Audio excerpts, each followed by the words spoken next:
Leeds versus Spurs. What can you say about this one? Two strugglers. Spurs are struggling, but Leeds are struggling big time. If you didn't know it by now, or if you haven't really had a good look at the EPL table,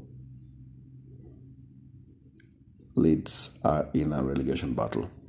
Maybe you don't know it, or they don't know it. Maybe they haven't realized it yet, but they're in the mix. Just looking at the table now, just a minute. They already played one more game than both Newcastle and Everton, and they lead by just a point. And considering Newcastle's form and Everton's mini revival, I think Leeds will be in a battle for the relegation spot. They're only 3 points ahead of Burnley, who are in form. Burnley have won their last two games, so if they hadn't realized it by now, they are in a relegation battle along with Brentford, who are 14th, by the way, on 24 points, just 1 point above Leeds, and Everton and Newcastle and Burnley. I think we could drop in Watford too, because they're still on 18 points. But it's going to be a really, really good relegation battle this season. I can't wait. Yeah, back to Leeds versus Spurs.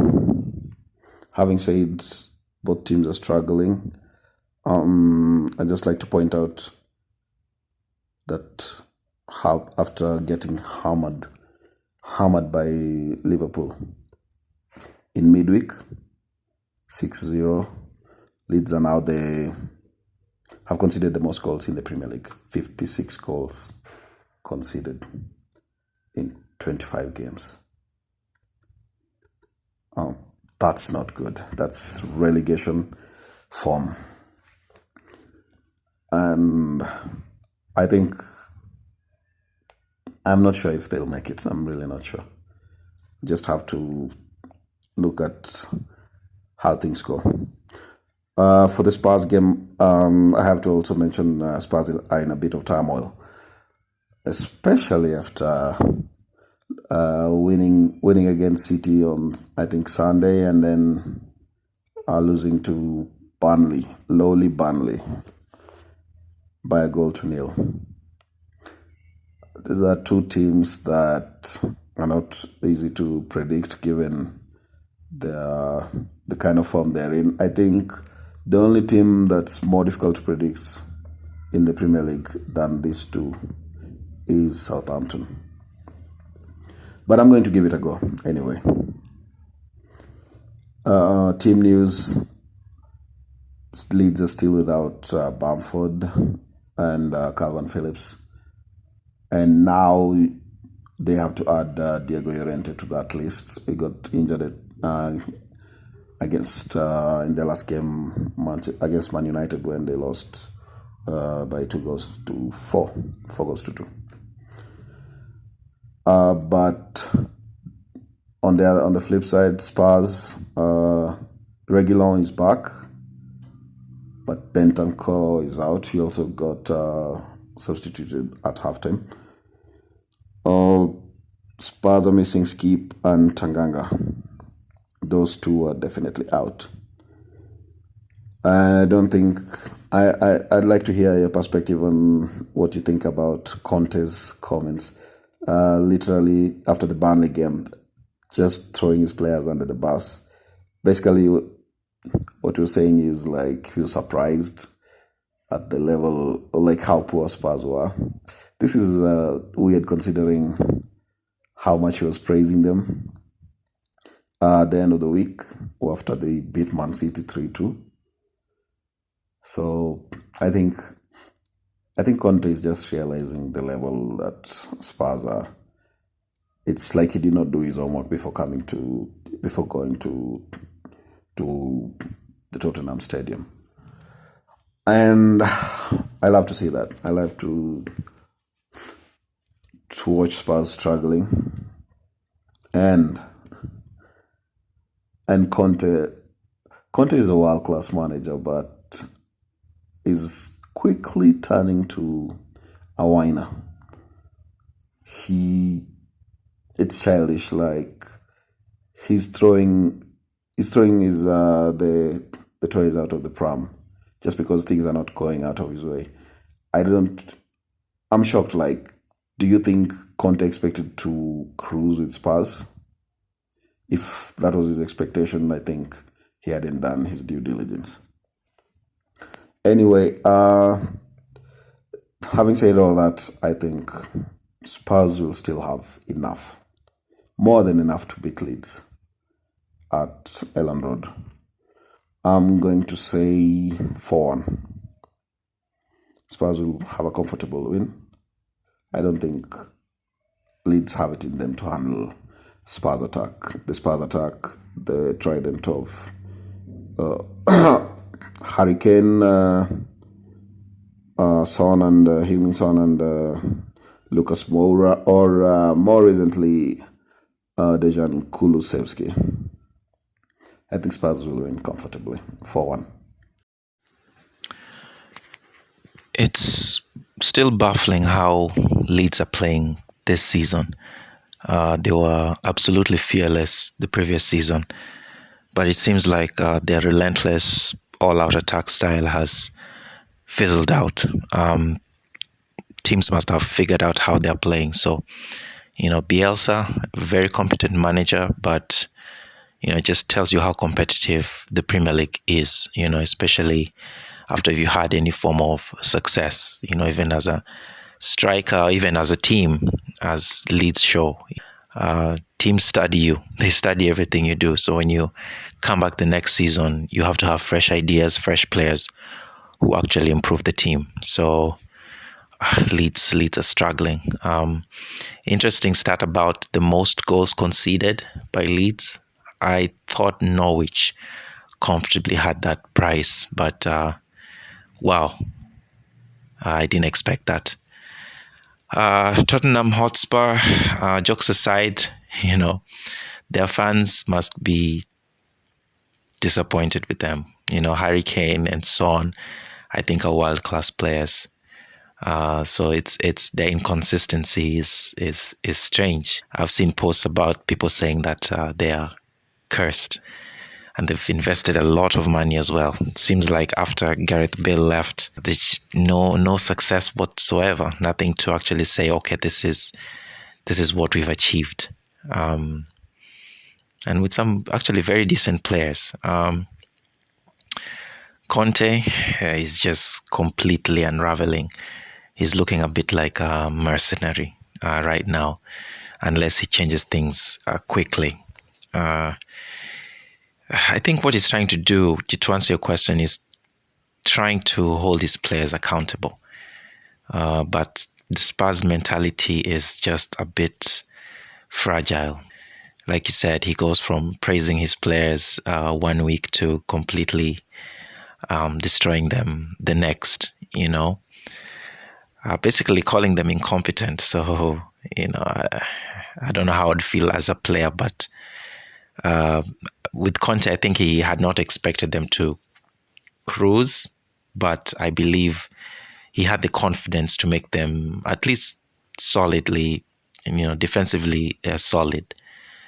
But he's realizing right now that he doesn't have the personnel, especially in key defensive positions. I highly rate Region. He has a lot of potential. Højbjerg, very solid defensive midfielder.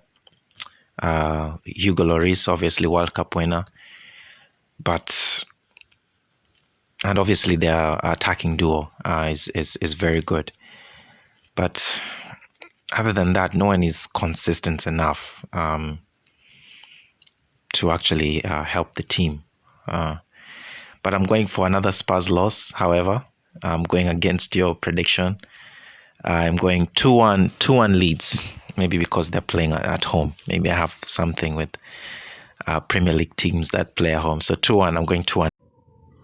Everton versus Man City. Should be a good one. It should be a good game. Going by the statistics or just looking at the recent head-to-head, Manchester City have won on their last 5 visits to Goodison Park comfortably. I think the last time Everton won was a 4-0 win. I remember, I think, Lukaku and Kevin Mirallas scored on that occasion, if I'm not wrong. It was a 4-0 win against Pep Guardiola's Man City. But I think this is a much better Man City team. Even despite the fact that they lost to Spurs, Man City is a wounded animal. They will want to prove that that was just a blip against Spurs. And Everton should be wary. I don't think it will be easy. It's no walkover. It's not going to be a walkover for Man City, especially given how good Everton have been. I know it's only 2 games. Everton have been really good at home, and the mirror opposite when going away from home. They've had 2 good games, although one was not in the EPL. They have had 2 good games under Lampard at Goodison against Leeds and Brentford. They lost.